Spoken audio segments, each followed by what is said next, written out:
নমস্কার বন্ধুরা, আমার আজকের রেসিপি চিকেন সতে।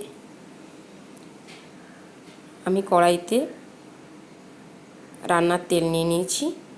তেলটা গরম হতে দেব। এই রান্নাটা খুব অল্প তেল মশলায় এবং খুব তাড়াতাড়ি রান্না করা যায়। আপনারা দেখলেই বুঝতে পারবেন। আমি 300 গ্রাম চিকেনকে ভিনিগারে 10 মিনিট ভিজিয়ে রেখেছিলাম জল ঝরিয়ে। এবারে এটা আমি তেল গরম হয়ে গেছে, কড়াই তুলে দিলাম। কড়ায় মাংস দিলে আটকে যায়, একটু সাবধানভাবে মাংস দিতে হবে। এই মাংস দিয়ে একটু নাড়িয়ে অল্প নুন দিয়ে দিলাম, গোলমরিচ দিলাম,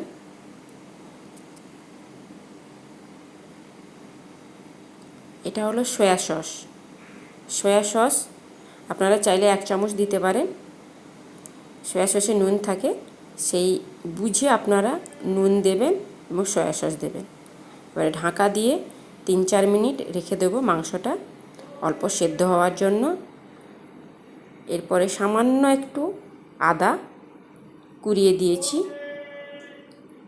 বড় বড় টুকরো করে পেঁয়াজ কেটে দিলাম,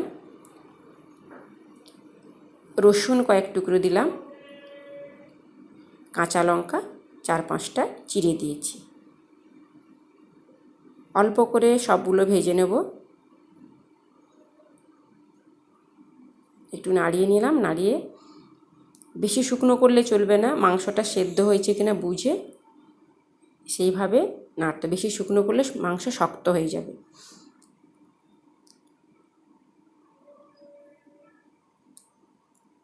একটু ভাজা ভাজা হয়ে গেছে।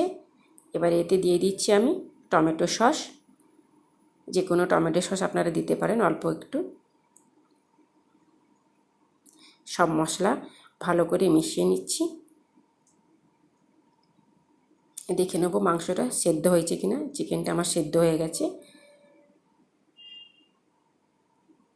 হালকায় নাড়িয়ে নিচ্ছি। নাড়িয়ে এবার এতে আমি দিয়ে দেবো নারকেলের দুধ। পরিমাণ মতো নারকেলের দুধ দিয়ে দিলাম।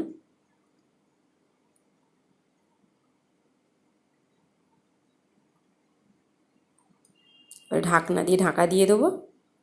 অল্প আঁচে 5-7 মিনিট সেদ্ধ হতে দেব। সেদ্ধ হয়ে গেছে, ঢাকনা খুলেও নিয়েছি। চিকেনটা তো আগেই সেদ্ধ ছিল, আর অল্প ঢাকা দিয়ে চিকেনটা ভালোভাবে সেদ্ধ করে নিলাম। আমার রান্না রেডি হয়ে গেছে। কম তেল মশলায় কিভাবে চিকেন সতে রান্না করা যায় আপনারা বাড়িতে অবশ্যই রান্না করবেন, খেয়ে দেখবেন। এর টেস্টটা খুবই সুন্দর। আপনারা একবার খেলেই বারবার করতে চাইবেন। আপনারা অবশ্যই এই রান্নাটা বাড়িতে তৈরি করে খাবেন এবং কমেন্টস করবেন, আমাকে লাইক করবেন, শেয়ার করবেন। ধন্যবাদ।